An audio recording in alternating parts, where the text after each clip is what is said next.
Добар ден, почитувани. Стартува најновата телма амбуланта. Што се случува со мозокот кога ќе ја удриме главата? Дали секој пат или повреда може да доведе до потрес на мозокот? Како да ги препознаеме симптомите? И што ако се повтори еднаш или пак два пати? За невидливите последици од ударите во главата, од благ потрес на мозок, па се до посериозни состојби како контузија, хематом, па дури и оток на мозокот. Денеска разговараме со професор доктор Кирил Лозанче, неврохирург. Разговорот ќе го проследите како и досега веднаш по рекламниот блок, а ќе оставиме простор и за ваши прашања во програма. Се гледаме набрзо во студиото.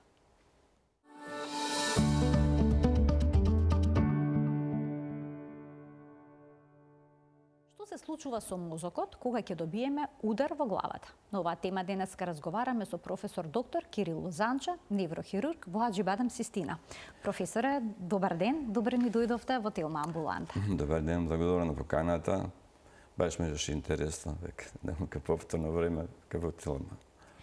Професоре, каков удар треба да биде, колку силен удар треба да добиеме во главата за да дојде до некаква повреда на мозокот, со оглед на тоа што тој е заштитен во еден коскен оклоп во черепот? Добро, тоа не може да се каже се точно, мислам, во децибели, односно во ударе, во тежина, меѓутоа, било кој удар кој што може да предизвика движење наташно на мозокот, може да направи, да речеме, потрес, викате. Меѓутоа, може да направи други повреди на мозок. Што е најбитно да се каже баш оваа ситуација? Значи, мозокот е обвикан во една черепна кутија, тоа е некоја тврда обвивка, низ која што мозокот не може на никој начин да искачи на некој начин надвор. Ако внатре настане нека повреда мозокот, таа повреда само што повеќе ќе зголеми тој волумен на мозокот и ќе го зголеми притисокот во главата, што е многу битно. Можда и најбитно е притисокот во главата, од кој што може да настанат различни промени низ мозокот, може да се почне да се движи, ги незини отвори што ги викаме форамина, и низ тама може да излезе да искочи и до мозокот, да направи големи оштетувања, дури да доведе до смртен исход. Значи, главниот проблем во овие сите овие, ќе го збориме веројатно понатаму за друг тип на повреди, сето тоа заедно е зголемување на притисокот во мозокот. Черепот. Да. Така во мозокот. Едно од најчестите повреди е всушност потресот на мозок. Точно. Што може да се случи при пад, при удар, при некаква несреќа и слично. Повеќе имам причини, да, не може. Ја нарекуваат тивка повреда. Зошто? И доаѓа ли до некаква промена во функцијата на мозокот? Веројатно не нарекуваат тивка, не знам зошто, ама претпоставам дека нарекуваат што не може да се види некоја промена, да речеме вака голема. Може што ситно да се промени, дури пациентот може да не ви го каже тоа. И ви ако не го прашувате циљано, ја нема да откриете дека тој сепак доживел некаква повреда на мозокот. И второ, сите досегашни испитувања што ги стојат на располагање, вие обично правиме повреди, снимање после повреда, кај потрес на мозокот вие нема да видите баш ништо. Не се гледа, значи? Ништо не се гледа. гледа. Ниту на компјутерска томографија, ниту на магнетна резонанца? Не. На магнетна резонанца некојаш може да се види дури после неколку дена, евентуално некои мали промени, многу мали промени во белата субстанца на мозокот, ама тоа се многу мали. Тие се фактички занемарливи. Ви ги рачуна дека нема повреди на мозокот. Во тоа е големата разлика. Затоа зборат некој може да нема повреди, зашто ништо не се гледа, а пациентот има некои проблеми кои што некогаш може да трајат со месеци. А колку време по повредата се јавуваат всушност овие повреди? Веднаш, овие симптоми веднаш?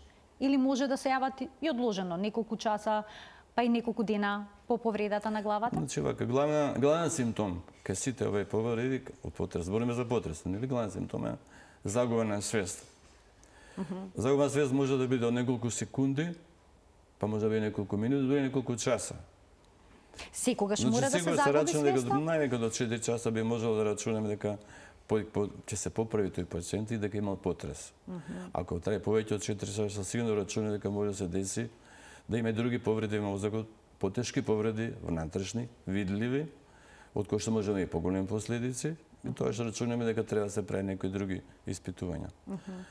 Дали пациентот ќе чувствува главоболка, гадење, повраќање? Само да кажам дека кај потрес на мозокот се рачуна дека има така наречена функционална повреда на мозокот.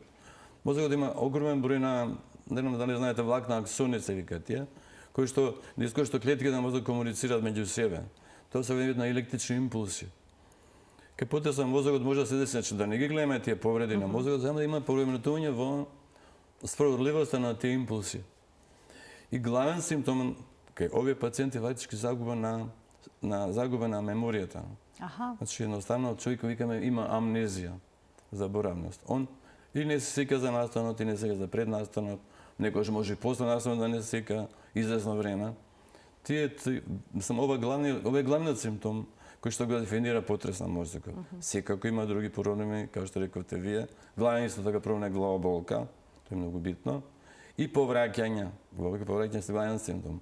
Може имате други некои симптоми, например, трнање на двете раце, да речеме, трнање на нозете. Може да е многу тежок симптом кој што се вика епилепсија. Да направи епилептичен напад после потрес на мозокот. Еве нема ништо, ама направил епилептичен напад. Тоа е многу тешка последица. И може да има поврзани повреди со вратниот рбет, односно вратната мускулатура и вратниот рбет заедно со вратот, во смисол на болки во вратот или пак дури закачување на вратот. Тоа исто така може да бидат пропратни симптоми на потрес на мозокот. Може ли да се јават некакви емоционални последици, да речеме раздразливост, да се јави ке пациентот? Апсолутно може да е. Во тој момент, во првиот момент може да го немам, после неколку часа може да се појават. И дури може да траат со месеци, после тоа и не ги викаме како посткомоционален синдром. Главниот проблем во тој е, значи, може да биде агитиран да биде пациентот, може да биде поспан пациентот, може да биде немирен, може да биде, да речем, дури некој вика дека кај некој пациент може да се, дури до самоубиство да стигне. Значи, туку може да биде тој тежок емоционален синдром што го зборите вие. Како изгледа потресот на мозокот кај бебињата и малите деца? Се манифестирали кај нив на поинаков начин? Па, да ви кажеме на работа со мозокот, кај бебињата многу е битно дали има или нема фонтанела отворен. Тоа се ка отвор на срасување коските на мозокот, тоа се ка фонтанела. Ако тој отвор не е сраснат, мислам дека мозокот може да го истрпи поголем потрес на мозокот. Тој не може да направи повреда на тој случај, но и потрес. Зашто второ децата имаат многу вода во главата, поише него возрастните. Таа вода возможува да помалку тој мозок биде осетлив на овие повреди. Родителите многу си сплашени доколку се случи нивното бебе кое што почнало да ползи, одеднаш падна од креветот. Да, имаме ние многу така. Значи, на педиатри ги носат често и нас не викаат нормално. Ние ги гледаме тие болни. И што е проблемот? Проблемот е дека детето после тоа нема да има никакви испади. Викаме испади, значи од земјна рака, нога, не знам тоа. Детето едноставно после да си плача нормално, дури не ни повреќа, може да повреќа, може да не повреќа. Обично повраќањето е околу 24 часа. И што е проблемот, ние што препорачуваме одно стар да ви кажам сега, значи тие родители едноставно тоа дете кога го земат ќе им кажеме како го обсервираат, го посматра дома, значи нема потребно ништо да се направи. Треба да се посматра дали имате промена во свеста, значи дали детето е поспано, дали потешко може ќе престане да диша или потешко ќе диша. И во тој момент они треба да го носат хитно кај нас да се направи снимање. У принцип не треба да се вади снимање кај потрес на мозокот. За среќа кај децата има неотворена фонтанела. Така. Низ таа фонтанела ми може да направи многу едноставно снимак што се вика ултразвучно или ехо сонографија и да видиме дали се деша, дали нешто се настава мозокот, нешто потешко не потресот. Значи тој го премени фонтанела. Како се третира оваа состојба? Еве доколку се јави кај дете или пак кај возрасен потрес на мозок, неопходен ли е престој во затемната просторија? Да биде тивко, да не се гледа во екран? Што се препорачува? Да не се збори по телефон многу, да не се гледа телевизија, многу исто така. Значи тоа се треба мозокот да мирува неколку дена. А што со храната, со днесна храна? Днесна храна? Днесна храна мора да биде лесен, зашто може да направи, рековме преска, симптоми на повраќање, на гадење, може пациентот да има губење на апетит, може да изгуби дури мирис, например некои пациенти губат мирис. Може да имат проблем со гледањето, со гледањето биде као гледањето ограничено, као да речеме скратено, ограничено, може да биде заматено гледањето. Сите проблеми ги има тие во посткомоционалниот синдром. И колку време треба да се внимава на да се мирува, да се нема физичка активност, да се престоја во тивко? Ако пациентот добар, да 2 дена не треба повеќе да биде ограничено вакво нешто. Меѓутоа, кај тие пациенти што ќе продолжат симптомите, или може да се продолжува како преска. Така подолго време. Недели, месеци така тоа, обавезно ќе се ограничува уште повеќе. Се додека не се смени. Некои од овие пациенти може и ќе завршат дури во психијатриска контрола. И психијатриски лекови, ако ни продолжат да бидат агитирани, дезориентирани, не може да работат и така. Значи психијатриски проблеми може да понекогаш може да се ги пратиме на психијатар да направат тестирање, да видат, особено тестирање на меморијата, и да видат за што се работи и да им дадат соодветна терапија. Може некојаш и психотерапија. Која е опасноста ако потресот на мозокот се повтори? Втор пат, трет пат, што е типично за спортистите, за оние кои што се занимаваат со некои спортски активности, особено со топка на терен. Повеќе, од 3, може и 5, не знам точно, нема некоја бројка, не може никој да каже која е бројка, ако мозокот не е оштетен доволно. Меѓутоа тоа се гледа повеќе по симптомите. Ако тој пациент има симптоми кои што траат после тај третиот пат, па се појаки, не се смируваат понатаму, извесно време траат повеќе. Нормално ќе се направат снимки, ова што рековме преска, да видиме да има некоја друга органска подлога за ова, разбирате, да не би некој тип на друг типен повреда. Например, нагмесување, не знам, стварање на некој хематоми, тоа можеме кај повозрасти особи да збориме за нив. Кај спортисти така има многу често потреси на мозок, особено кај овие што се бейсбол плеери, што ги викаме Америка или америчкиот фудбал. И треба да се пази во тој случај да се направат снимања, да се види што може да се направи понатаму. Дури некои од овие пациенти, покасно, например боксери, покасно возрастно, извесен брже 10-20 години, може да почнуваат да прават некои дегенеративни промени на мозокот. Например, Паркинсон, деменција, прерана да се развива нив деменција, може да се разшири таа. Тоа е тој синдром. Се психички, да. Тоа е тој синдром на второ потрес на мозок. Да. Не, тоа се на пост. Тоа е на пост. Тоа е на пост потресен синдром се вика тој. И посткомоционален синдром. Тој може да трае со месеци, со години, бајки со години може да трае и да доведе на крај до ова како деменција или Паркинсонова болест може да направи исто така. Има докажано тоа. Професоре, има ли вистина дека потресот на мозок потешко се дијагностицира кај возрастни лица, дека постојат предизвици во дијагностиката? Ето што се потресот си има своји одредени симптоми, преска ги напомнав. Тие мора да ги има за да биде потрес. Обавезно мора да има амнезија, може да нема ни загуба или не е приметил пациентот загубата или тој околу него, ама мора да има загуба, значи мора да има амнезија и мора да има овие вегетативни симптоми што ги кажавме. Значи, уште еднаш повторам, нестабилност, вртоглавица, пореметен вид, трнење по рацете, може и болки во вратот да има. Значи, возраста на пациентот не представува проблем за поставување дијагноза? Не поставува. Битно е значи да ги има овие симптоми. Само ако ги има тие симптоми, веќе се поставува. Споминавте дека имате целни прашања кои што ги поставувате за да дојдете всушност до сите оние знаци, симптоми кои што се важни при дијагностиката. Да. Ние имаме на пример формулар еден што го попењато сега формулар за пореметување на свеста. Глазокома скор се вика тоа. Значи, тоа се скорови што се попоњавате до оваа бројка вредност. Други има некои други таблици, има на пример што се ве за спортски повреди, има специјални таблици составени на спакт или скет број 5 се вика сега, со 5 таблици, 5 формулари се попоњаваат за секој пациент и во однос на тие 5 се добива на крај скор. И тоа што се гледа колку е пациентот, дали има полесна или потешка повреда од типот на комоција церебри. Дури сега денеска нели во светот се појавуваат некои се појават маркери, биомаркери постојат во мозокот, кои што се земаат низ крв и можат едноставно се одреди дали во мозокот настанала потрес на мозокот, дали има потешок потрес на мозокот. И тоа е многу, мислам, така битно интересно, особено ќе биде веројатно кај деца претпоставувам, зашто многу брзо имаме многу брзо ќе знаеме дали имало или немало. Точно дали имало или немало. Точно да се дијагностицира. На мозокот, вака клинички ќе видиме нормално. Меѓутоа, повеќе, например, родители доаѓаат, ајде наприте се го на компјутер, не знам резонанца, ама што нема потреба. Нема потреба. Да, дефинитивно. Ке ги вклучиме и гледачите. Почитувани од овој момент емисијата Контактна. Слободно можете да се јавите на бројот на телевизија Тилма и да поставите прашање на темата на која што говориме.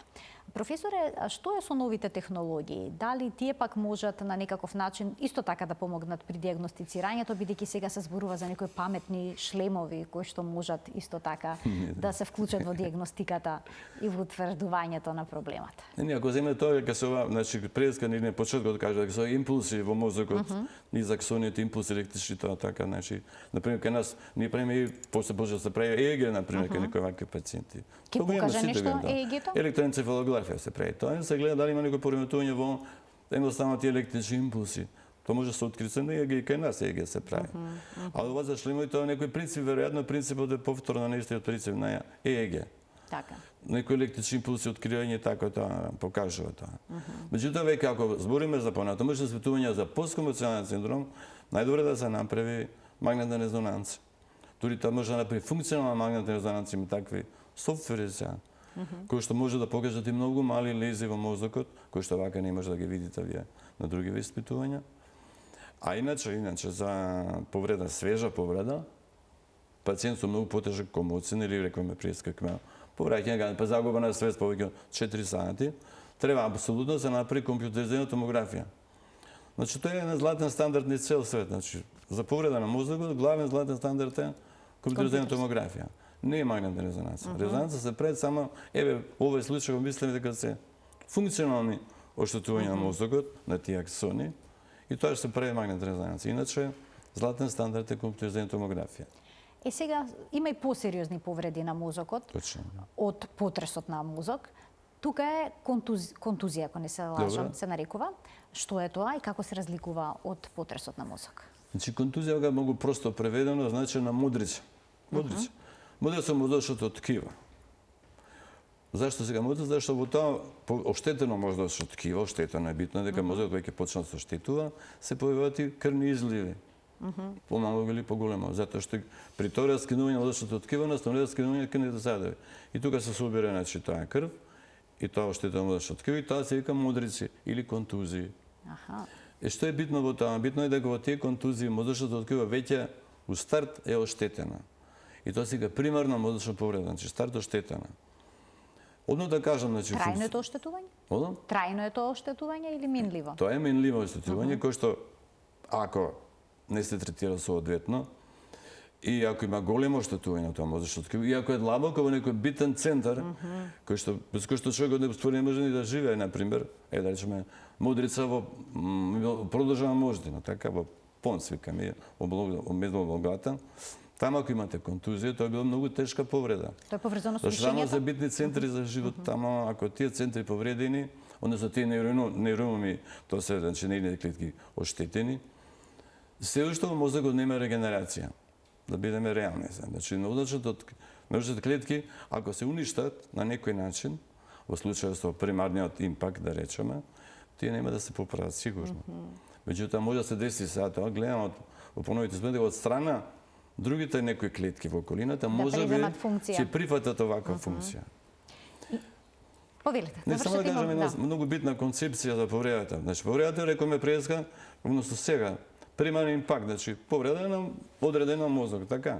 Меѓутоа, пред тоа придвижување мозокот може да настане така наречена секундарна повреда на мозокот околу тој примарен импакт. Значи, ако таа секундарна се должи најчесто на пореметена циркулација, пореметено снабдување со кислород и со гликоза.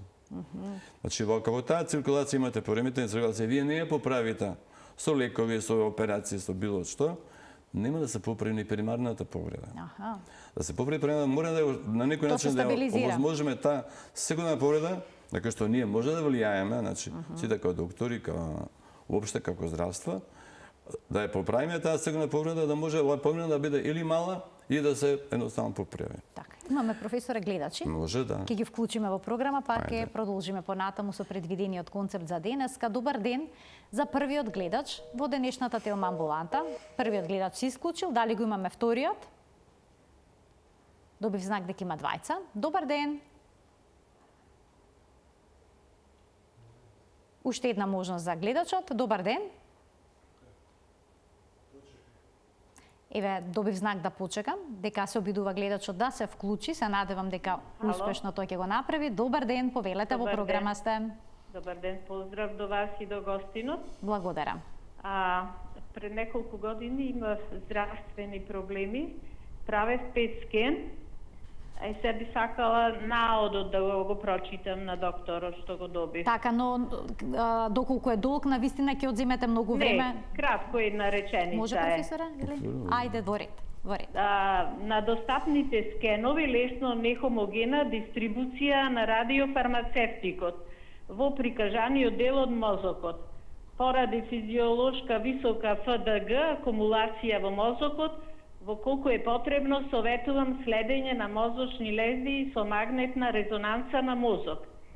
Нема приказ на патолошки хиперметаболни цервикални лимфни јазли. И сега понатаму ме интересира што треба да направам. Така. Имате некакви симптоми конкретно? Да, некакви симптоми. Зошто го правевте ова снимање? Имам други здравствени проблеми, па по препорака на докторката. Значи, други здравствени проблеми, невролошки немавте, ништо конкретно и добивте еден ваков резултат кој што ве загрижи. Пред 15 години ЕЕГ-то не беше во ред. Пред 15 години имавте нарушено ЕЕГ. Добро. Добро. Врз основа на ова, професоре, можете нешто да дадете како насока? Па не знам, со петскен, во принцип, петскен ниво време, односно се прави најчесто, ако мислат они дека се имат пациентот да рече метастази, и второ петскен, односно спект, не е тоа петскен, се прави ако имат, мислите, има некој пореметување во снабдување со кислород на одредени делови на мозокот. Значи, после инфаркт на мозокот може да се направи тој спект-скен, евентуално после некој крварење. За некои други има, особено за тумори на мозокот, пет-скенот нема нека голема вредност. И веројатно дека посомневале ова на тоа и претпоставува дека треба да се направи магнетна резонанца. Значи, number one снимање за мозокот, кога мислиме некој туморни процеси, тоа е исклучиво магнетна резонанца. Претпоставувам за тоа и рекли на пациентката да прави магнетна резонанца. Така, значи следен чекор е магнетна. А други две работи резонанца. може да бидат, значи тоа што ако она беше нешто дифузно колку што е слушнав, тоа може да биде ова што ви кажувам, едно пореметување во исхраната на некој одреден дел на мозокот. Зашто петскенот многу реагира на пореметување во исхраната. Значи магнетната резонанца треба да ги даде Да се одговорите. направи резонанца ако мислат некој туморозен процес. Така, ќе вклучиме уште еден гледач. Добар ден. Добар ден за следниот гледач во денешната емисија. Добар ден. Повелете, во програма сте. Дали е тоа доктор Лозанче? Да. Ало, добар ден.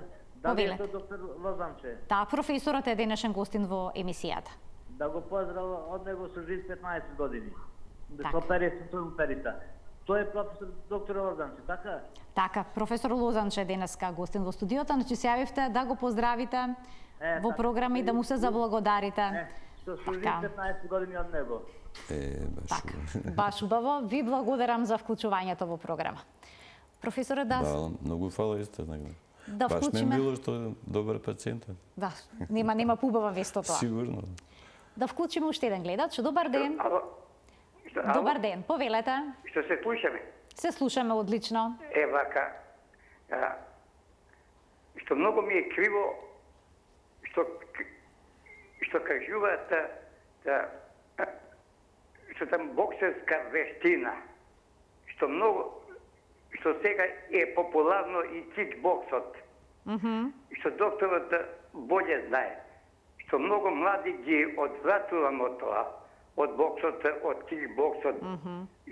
Што секој удар Така, носи ризик. Да, што секој удар е штетен. Така. По мене. Така. Така, претпоставам дека сакате мислење од професорот поврзано со овој спорт. Ја ви благодарам за вклучувањето во програма. Бокс, кикбокс. Добро. Нели таму има удари со Има, ноги, да, со глава, со раце, со нозе во глава. има, да, точно. Ризичен ли е секој удар? Сигурно е ризичен. Не знам, не мислам дека не носат они шлем, како што се сеќам, не носат кикбоксот. Пошто ако не носат шлем, сигурно е ризичен ударот, нормално.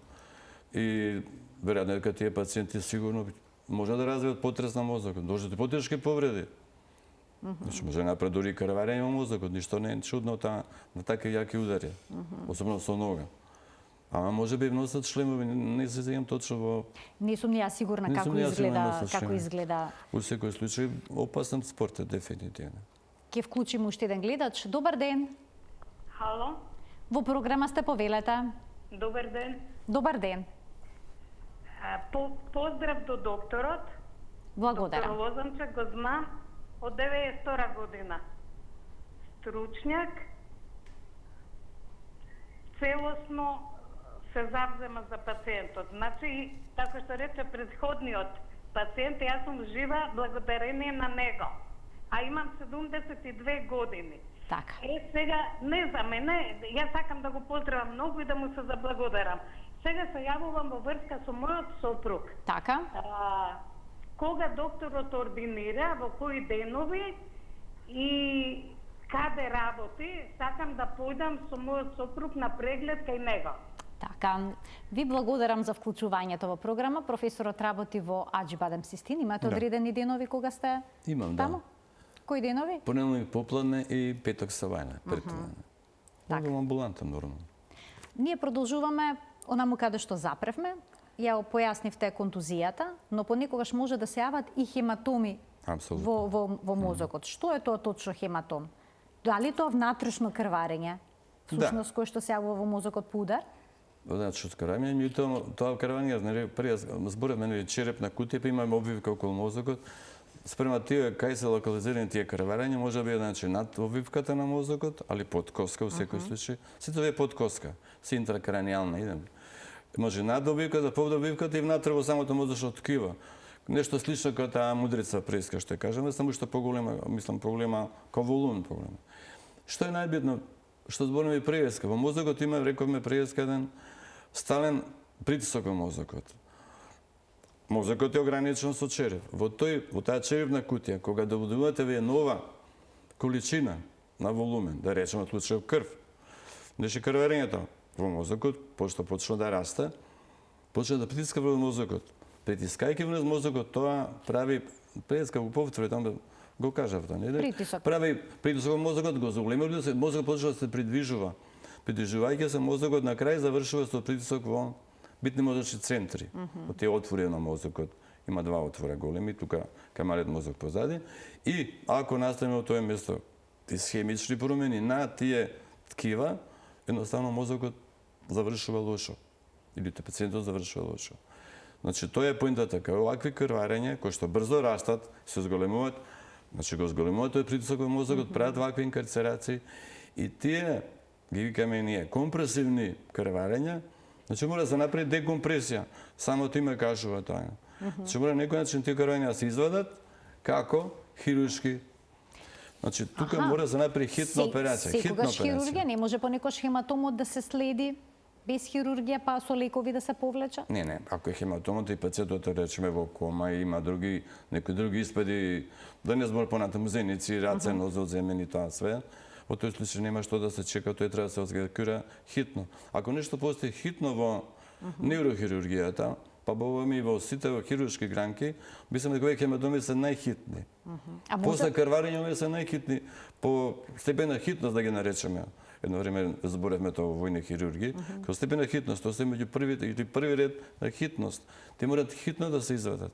Зашто ако не се извадат, кажам повторно, мозокот страда, се придвижува и завршува пациентот многу брзо може да ви заврши со смртен исход. Тоа брзо завршување може за неколку часа одма да се деси. И помалку од час. А дали може пациентот да има ваков хематом, а при тоа да не забележува некои значителни симптоми, да изгледа дека е се во ред? Па пациент може да има и да речеме потрес. Ме го гледате, он има потрес. Така и не сме го примерили или не сме го обсервирале. И пациентот за една сад може да ви влоши. Со таа брзина. И во тој случај или пак не сме ни виделе, едноставно никој не го видел. Симптомите се слични како потрес на мозок? Он се пробудил, се живее нормално, продолжува понатаму, може има главоболка. И одеднаш он влошува, запаѓа во кома. Си имали такви случаи, ништо не е чудно. Затоа ви кажа преска. Потежок потрес на мозокот обавезно треба да се обсервира од медицинско лице, дури ако по потреба да се смести во болница, барем тие 2 дена, зашто хематоми 2 до 3 дена најчесто настануваат. 48 до 82 часа, тука се тие. За тие 3 дена ако не настани, после многу поретко прави хематоми. Така. Говориме за акутни, свежи сегашни. И обсервајќи го пациентот, ќе биде под наша контрола, може, ако влоши, да се направи снимање и одно да се оперира. Тоа е битно. Имаме уште двајца гледачи, ќе им дадеме предност. Добар ден.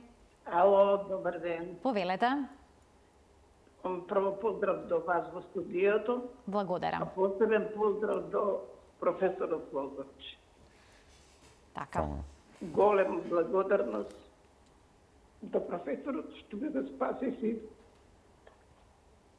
Така, гледачката е прилично емотивна, разбирливо. Ви благодарам што се јавивте и што се заблагодаривте и навистина ми е драго што сте добра со здравјето.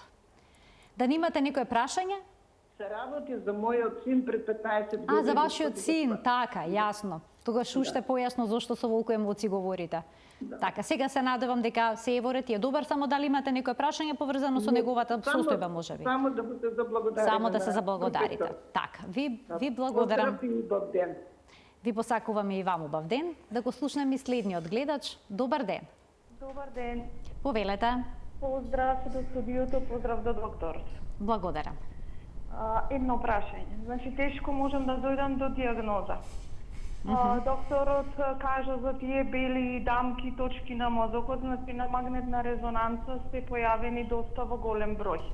Исследувана за мултипла склероза, исклучена мултипла склероза. Значи 3 години до диагноза никако не можам да дојдам. Така, предпоставам дека сега барате совет каде да се обратите или можеби какви дополнителни испитувања би биле неопходни? Да, доколку може да ми помогни. Наводно од невролозите кажани се како васкуларопатии, што значи дека нема снабдување на крв во мозок.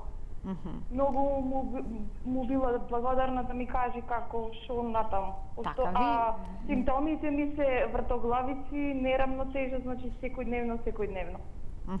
Добро, ви благодарам за вклучувањето во програма. Што можете да советувате понатаму во однос на диагностиката за да се дојде до точна диагноза? Не можам да кажам овака стварно, без да ја погледам сликите, малку е глупото, ама во принцип мислам дека се работи веројатно за некои схемични промени. Предска збориме поремедуваме циркулацијата на мозокот, а мозокот е, рековме, најосетлив орган од сите органи, најосетлив на недостаток на кислород. Храни продукти и предпоставам дека овие бели, што ги кажува господјата, бели точки на мозокот, предпоставам дека се некои проблеми со васкуларизација на мозочното ткиво. Може да направи евентуално мозочна, односно резонанца, ангиографија, да се видат поголемите крвни садови, не помалите, поголемите, да се видат, да се покаже дали има некој проблем во мозокот или не. Ама со исхемијата. Во тој случај може би ги треба некој лекој да прима за исхемија, значи да слабата искрана во мозокот. Тоа треба да се направи евентуално. Така. Може некој доктор невролог обавезно да ја погледа и така. Значи диагнозата ја поставува неврологот. Во овој случај за оваа болест невролог, да. Така, а вие сте неврохирург? Да, ние сме неврохирурзи. Така, неврохирург, неврохирургијата опфаќа интервенција веќе кога има некаков проблем. Обично не мора да значи тоа е, на пример, ние ги водиме и потрес на мозок, па и постконтузионите симптоми и така тоа. Меѓутоа, во принцип, за овакви случаи, кои што се мали точки, без компресија на мозокот, без некој оштетување на мозокот, ипак припаѓа повеќе на невролог, мислам. Така. Професоре, што се случува со мозокот кога при сообраќајна несреќа или пак некој силен пат ќе дојде до нагло негово растресување во черепот? Затресување кој ќе се протресе одеднаш. Добре, тоа се дешава. Мислам, тој е главниот механизам на наставување на повреди, особено при сообраќајните повреди, сообраќајни несреќи. Whiplash injury викаме тоа, значи тоа е придвижување напред назад низ черепот, мозокот се движи напред назад најчесто, меѓутоа може десно и лево да се движи. И се што е интересно, например, ако решиме повредата овде, така десна страна, тука локално се прави, тој примерен и пак што ви го кажа приеска. Меѓутоа што се дешава? Пошто мозокот се движи навака, па се враќа назад од овде и преку карши, значи од другата страна, исто така прави повреда. Тоа се контраку повреда, значи. Значи имате повреда тука и контра од другата страна. Некогаш може имате, речеме, хематом, тука повреда од оваа страна, мудрица. И обратно, или напред-назад. Многу зависи каде дел од мозокот ќе удри во черепната кутија, од кој правец, како и тоа се дешаат тие мудрици или крвари. Што е тоа дифузна аксонална повреда? Добро, ми не го кажам од почетокот, значи сите повреди во мозокот, сите повреди што дека многу сериозна повреда. Не, битно е дека сите повреди во мозокот делат на две големи групи. Дифузни повреди на целиот мозок. Добро. И фокални или локални повреди. Локални повреди рековме преска, тоа се овие мудрици што ги рековме преска. Хематомите може да спаѓа, ама тука збориме за хематоми, за мудрици. Дифузна повреда, тоа сега ја викаме ние дифузна аксонална повреда, Тоа е потешков тип на потрес. Потресот исто така дифузна повреда. Во потресот скоро целиот мозок страда, односно битните центри натри во мозокот, ама тој пак цел мозок страда. Кај дифузна аксиона повреда, исто така цел мозок страда, меѓутоа ако направите вие и пациентот е многу потежок, значи може да дури западне во кома, тој не спаѓа во лесна повреда, него спаѓа во тешка повреда. Сериозна тешка повреда. Запаѓа кома да се зафати некои битни средишни структури. И тоа може да се и на магнетна резонанца, например корпус калозум, тоа е спојница меѓу двете мозочни хемисфери. Тука може да има повреда и убаво се гледа таа аксонална повреда. Значи пак се тоа повреди на аксоните, реконференција на влакната. Не се повредите во клетките. Но не влакна од нервните клетки, што излегуваат. Аксоните што ги поврзуваат тие нервни клетки по хемисфери. И тоа се големи повреди. Ако се поголеми повреди, поголеми оштетени аксони, нормално ќе имате потешка повреда на мозокот со поголем симптом. Може у кома да ви биде пациентот.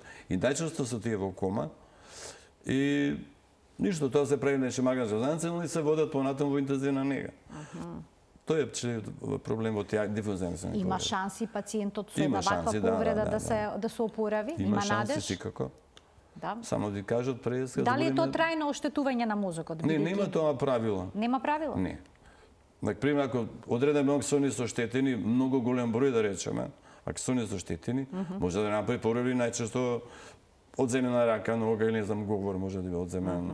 Некои други проблеми да има глодење, со гледање, со не знам, слушање и така. Така, но со рехабилитација, доколку пациентот излезе од кома и со хирургија или пак лекови се тука потребни? Не, ова никако хирургија. Дифузните аксони повреди не се при операција. Кај овие што се радат преска фокални повреди, значи модрици, крмарења тие, кај нив се прави хирургија апсолутно. Прв избор. Тука главен избор хирургија. А што е со отокот на мозокот? Зошто се случува понекогаш мозокот да отече? Што кога мозокот е отечен и создава голем притисок? Значи мозокот вака, не само кај било кој тип на повреда зборам се, не само травматска. Ова е травматска повреда. Меѓутоа и друг вид на повреда во смисол на мозочен удар, па дури и тумор, навлегување тумор, уништување мозочно ткиво, прави уништување на некој ткива, добра. Меѓутоа, околу тоа ткиво што се уништува, мозокот реагира со стварање на вода, значи оток се вика таа, во водата може би во самите клетки, околу клетките, у белата маса, може дури водата да настане да нареди пореметување во крвните садови, па да настане истечување на течност во тој екстрацелуларен простор, го викаме ние, помеѓу клетките, нели? Затоа може да биде отокот да биде во самите клетки, тоа се интерцелуларно, поредкама и таму среда, па може да биде екстрацелуларно, што е почесто. Може да биде комбинација, некој го тој вазоген, значи едем. Што е битно, значи едемот просто. Едемот ја зголемува таа маса на компресија во мозокот. Например, еве имате една контузија олкава, да речеме, околу неа едемот кој ќе се појави уште повеќе се зголемува таа маса. И автоматски се зголемува таа компресија на мозокот. Колку поголема компресија, толку голема шанса да направи да се инкарцерира тоа, збориме преесказ. Спуштање на мозокот према малиот мозок, према продолжена мождина и да заврши со И како се решава тој проблем? Едемот се решава со лекови за по почеток, нели? Имаме лекови, два битни лека се тоа. Манитол, тоа е лекови што прават излекување на течност од мозокот во крвните садови, преку бурзи се да чува таа течност. Вака просто кажано. Ако едемот е тако, нешто да се прави тоа, лекови се даваат.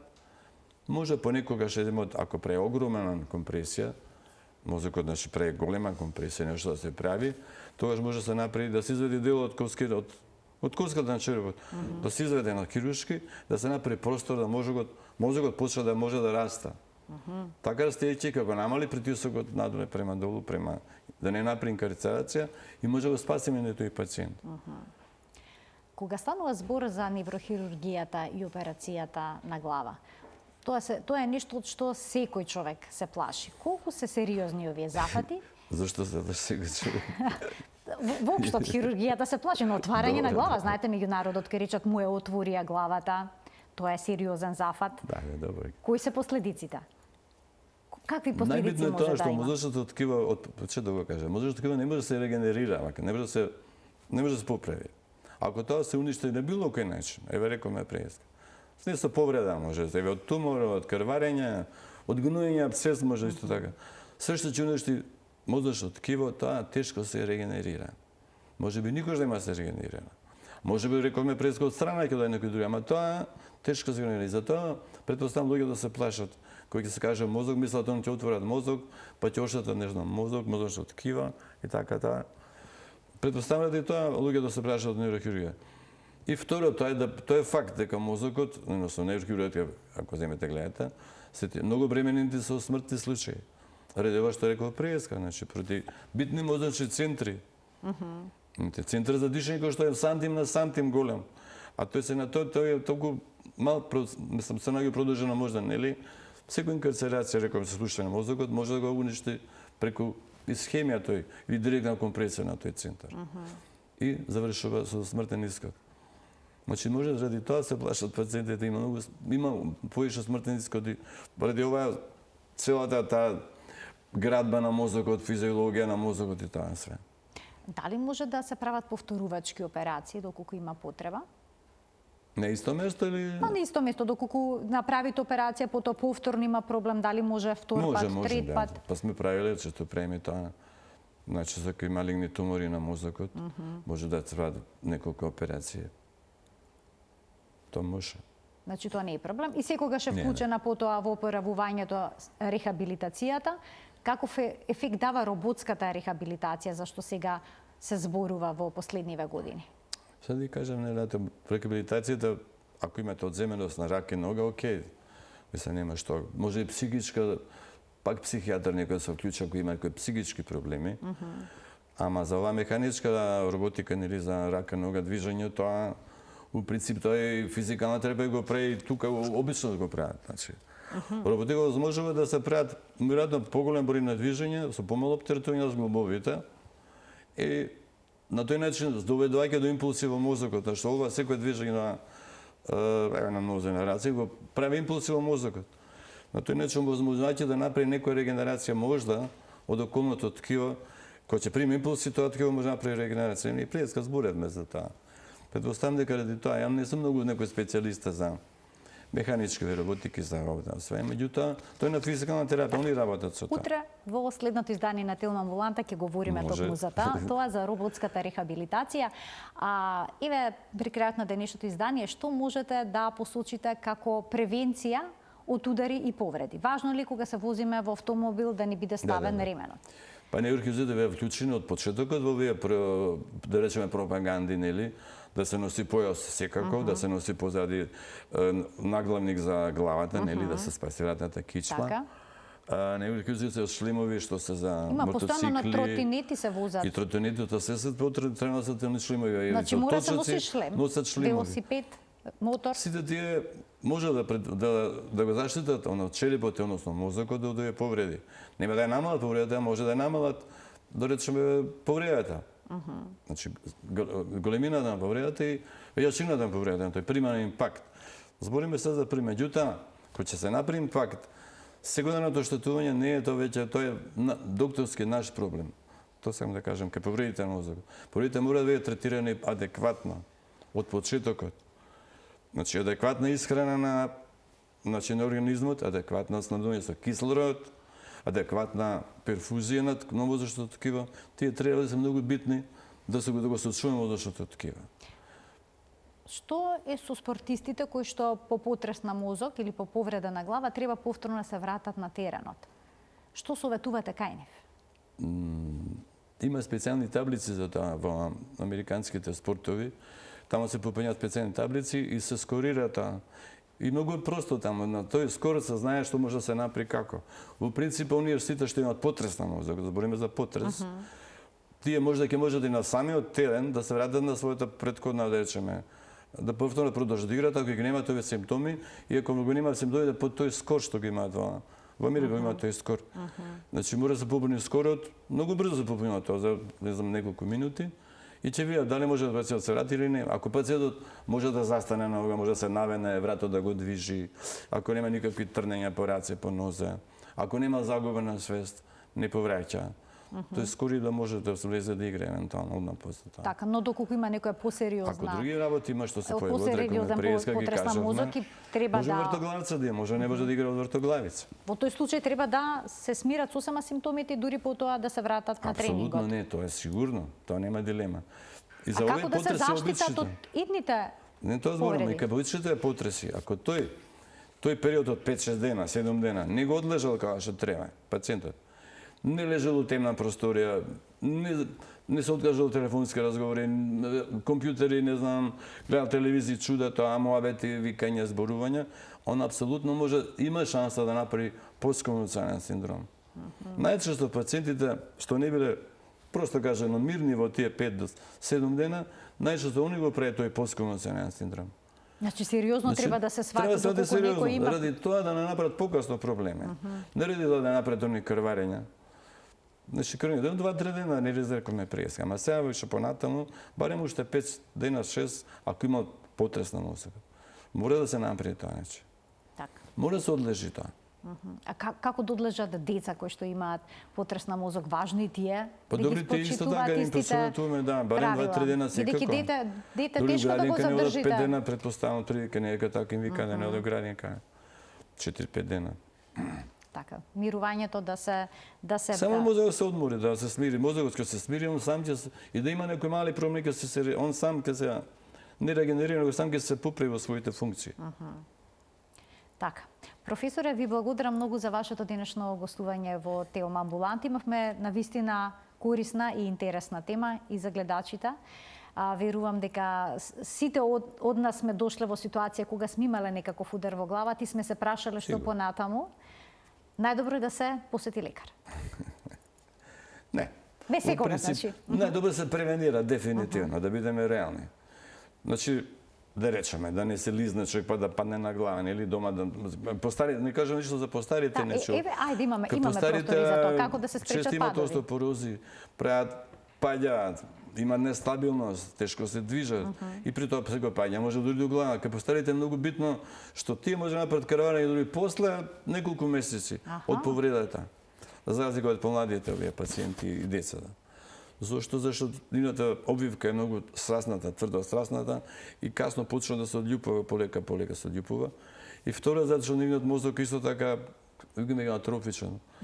Атрофичен кој што има многу поголем простор под тврдата обвика. Тоа се кажа субдурална, не? Во субдурален простор, и како што мозокот е атрофичен, почна да спаѓа. Празен простор, тука се акумулира мала течност, крв се акумулира, повлекува течност и таа почна да расте, ама расте многу полека. И така тие се викаат хронични субдурални хематоми, зашто траат се јавуваат после неколку месеци. Какво следење препорачувате кај постарите лица кои што паднале и ја удриле главата? Па добро, они сега че треба да направат снимања, речеме, компјутерна томографија, после првиот пат кој ќе го донесат кај нас. Па после тоа да се направат, да речеме, за едно 3 недели или 4 недели, и така да се направи 2-3 месеци. Се види тоа, он самиот ќе почне да се променува. Сам ќе почне да на глоболки, на пореметено памтење или мислење, не знам, ќе биде агитиран или ќе биде многу поспан и тоа све заедно. Пак треба да се направи во тој случај компјутер и често се наоѓа дури после 3-4 месеци. После 6 месеци може да се најдат. И во таков случај хирургијата повторно единствениот избор? Да, во такви случаи најчесто прави хирургијата. Се прави хируршка мала операција. Отварање, чистење на тоа поле таму, тој хематом се чисти, стара се цена дренажа и така. Доколку хематомот е на недостапно место во мозокот, што во тој случај? Не постои недостапно место. А не постои? На површината не. Да е длабоко не да забораме преско да битни центри кај што се тоа се, окей, тама да, ама се што е над обвивката не е тоа нека недостапно. Така. Ви благодарам уште еднаш за гостувањето. Ете, баш ми беше мило. Се надевам дека ќе се видиме повторно. Направивме ваков разговор и за пациентите што се јавија. Беше многу интересно. Драго ми е, а драго ми е што гледачите не следеа и денеска со внимание. Почитувани, ви посакувам пријатен ден.